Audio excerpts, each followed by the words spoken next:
Man, it feels good to get some consistency going with these videos. Every Monday through Friday, 12:34, 1, 2, 3, 4 Eastern Standard Time. We're giving you a 5-10 minute lesson. Feel free to jump on, ask any questions. But today we get a good one from legendary coach, player, NBA executive, Pat Riley. So let's jump into this.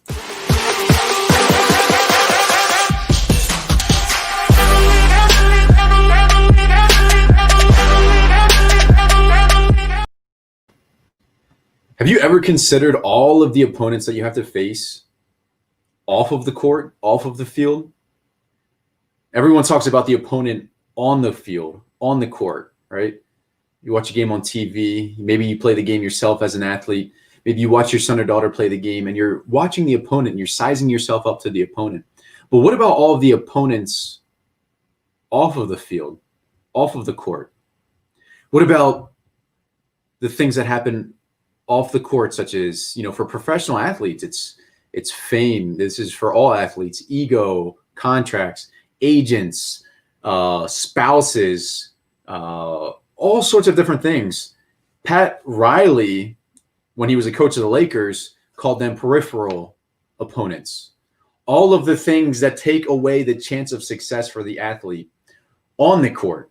All of the things off the court that take away the chances for success on the court. Calls those peripheral opponents. Now, Pat Riley, obviously he's an executive for the Miami Heat right now, but he's a legendary coach for the Lakers, legendary coach for the Heat, NBA executive for a number of years. I don't even know how many championships he has. He has a ton of NBA championships, so definitely highly respected. He really stressed peripheral opponents in ego, fame, contracts, all sorts of things like that. But how do you deal with peripheral opponents? How do you deal with all of those off the court issues? How do you deal with all those off the field issues? And the answer I'm about to give you is not what you expect. It's not what you're going to expect anyone to say in that situation, right? So you may be thinking, okay, to deal with all of those issues, there's a couple of schools of thought. So a couple of schools of thought would be to eliminate as many of those distractions as possible. Eliminate the time that you're spending out. Eliminate the distractions with women, with men if you're a female athlete. Eliminate the distractions off the court for whatever it is, for the ego. Eliminate the distractions on social media. Eliminate the distractions with the media if you're a professional athlete or a high-profile collegiate athlete. So that would be one school of thought, is just to eliminate them, just completely remove yourself, just completely disassociate yourself from those.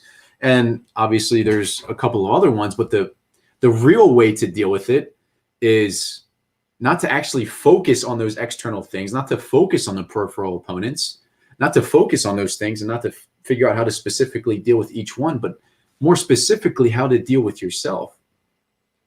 There's always going to be peripheral opponents. There's always going to be opponents off of the field, off of the court, that are going to have an effect on how you perform during the competition, during the game. There's always going to be peripheral opponents that take away your chances of success on the field, on the court. But how to deal with those peripheral opponents is not necessarily to focus on them specifically.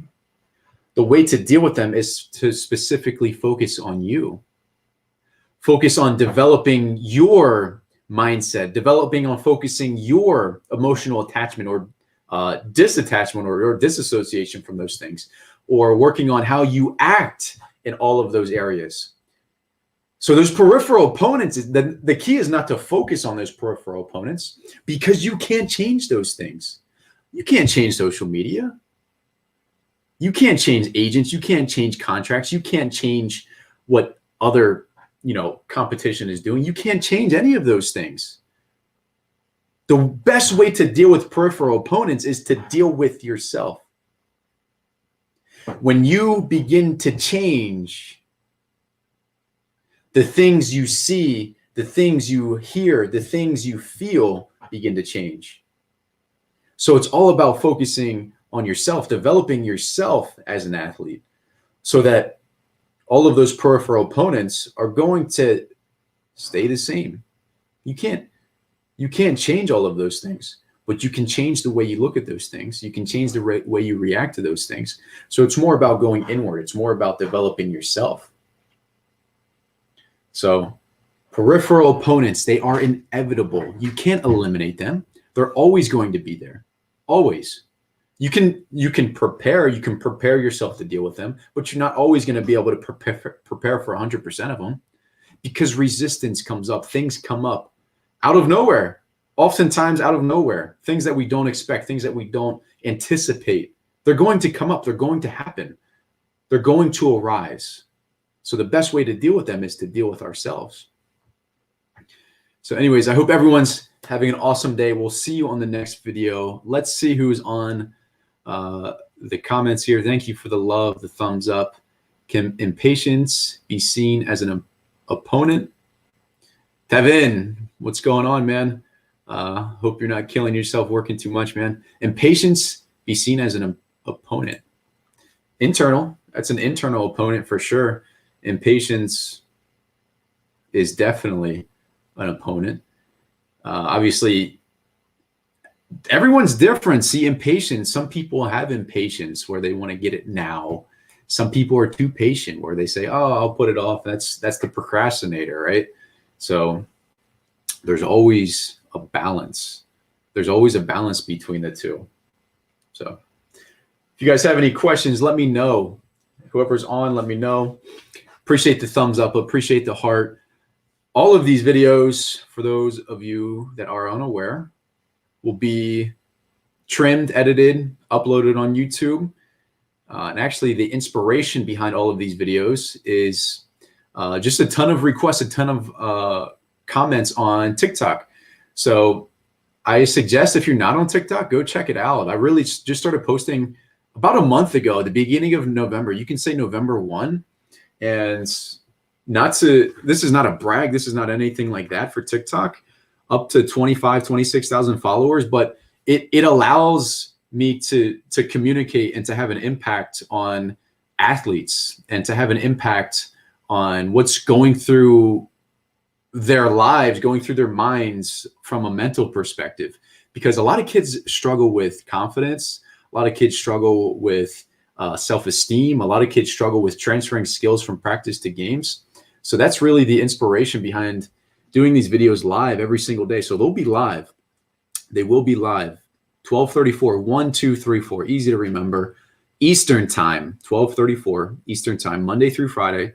They'll be uploaded to YouTube, so you can watch them anytime. But really, the goal is to help communicate and help provide some value to not only athletes, but to parents, to coaches, because coaches have an impact on the players. Parents have a huge impact on players. You know, parents want to be able to motivate their kid more. Parents want to be able to give their kid more confidence. But oftentimes, you know, as a young teenager or teenager, you know, you get the kind of teenage thought process where they're just kind of like, nah, I don't want to hear it, mom or dad. So it's going to be ways that parents can help their kids. It's going to be way the coaches, man, coaching. There are so many fucked up coaches out there, you know, that are screwing kids up, that are screwing athletes up, because you can have an impact on an athlete so much more as a coach than as a teacher. Now, I'm not saying that all the time. I'm not saying that's 100% true, because there's a lot of kids that love school and have that teacher that they really look up to. But, you know, just from my world as an athlete myself, oftentimes school was put on the back burner. You know, athletes a lot of times do school to get, you know, where they need to go, but their heart, their passion, their desire, their energy, their focus is on that sport. So you can impact a kid on a deeper level, on a much more positive level, by reaching them through their sport and helping them with their mindset, helping them with their passion, helping them just develop a healthy way to deal with adversity, to develop confidence, to, you know, all of the great lessons that sports teaches. So let's talk about this. I hope you also talk about the fixed versus growth mindset. Yeah, Oh my gosh. Always a great way to deal with peripheral opponents. I'm actually going to take that note down. That's going to be a future topic. So fixed mindset versus growth mindset. I appreciate the feedback, man. So anyways, 12:34 Eastern time, 1234, easy to remember. Check it out. It's going to help athletes with their mindset. It's going to help parents help their athletes. It's going to help coaches help their athletes. Monday through Friday, we're finally getting some consistency now. So anyways, hope everyone has an awesome day. We will see you tomorrow. Tevin, thanks for the comment, man. Yeah, for another topic, growth mindset. That's definitely going to be another topic, man. So I appreciate it.